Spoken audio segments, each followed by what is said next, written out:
राष्ट्रीय अध्यक्षଙ୍କର ଏଇଟା ପ୍ରଥମ ଓଡ଼ିଶା ଗସ୍ତ ଏବଂ 18 ତାରିଖରେ ଆସୁଛନ୍ତି। ତାଙ୍କୁ ଭବ୍ୟ ସ୍ୱାଗତ ସମ୍ବର୍ଦ୍ଧନା ଆମେ जिला एवं राज्य तरफରୁ ଦିଆଯିବ ଏବଂ विशेष करी आमर सौभाग्य भुवनेश्वर जिलार प्रशिक्षण शिविर जोटा हम से राष्ट्रीय अध्यक्ष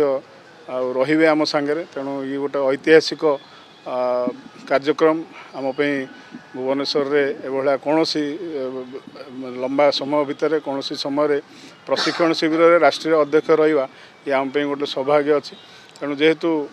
वर्तमान समय पश्चिमबंग एवं आसाम जो विजय पर राष्ट्रीय अध्यक्ष आसुँच तेणु कार्यकर्ता उत्साहित अच्छा तेणु आज से आमर प्रस्तुति बैठक थिला आमर वरिष्ठ नेता तथा राज्यर पूर्वतन सभापति समीर भाई आमर वरिष्ठ नेता तथा मंत्री अरविंद ढाली आमर वरिष्ठ नेता तथा आमर मध्य भुवनेश्वर प्रार्थी जगन्नाथ भाई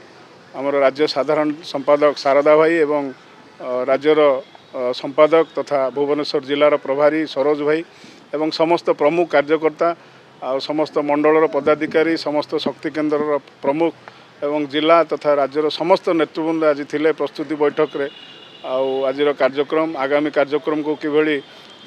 सरस सुंदर करवा भव्य करवा एवं ऐतिहासिक ग्रस्त आम किभला ठीक भाव में परिचालना करवा एवं जो प्रशिक्षण रहिबो जेहेतु राष्ट्रीय अध्यक्ष रोचंती तार जो डिटेलिंग आज ये बैठक रे कराला तेणु विशद भाव में पुणी परवर्ती समय आहरी आम जो जगार हम तार योजना भी कराऊँ तेणु डिटेल प्लानिंग कराला माइक्रो लेवल पर्यंत केभला कार्यक्रम सुंदर भाव में हम तेणु से आज प्रस्तुति बैठक थिला आ समस्त उपस्थित रे समस्त को अनुरोध कराला जमती समस्त सहयोग करके कार्यक्रम को सफल कराया।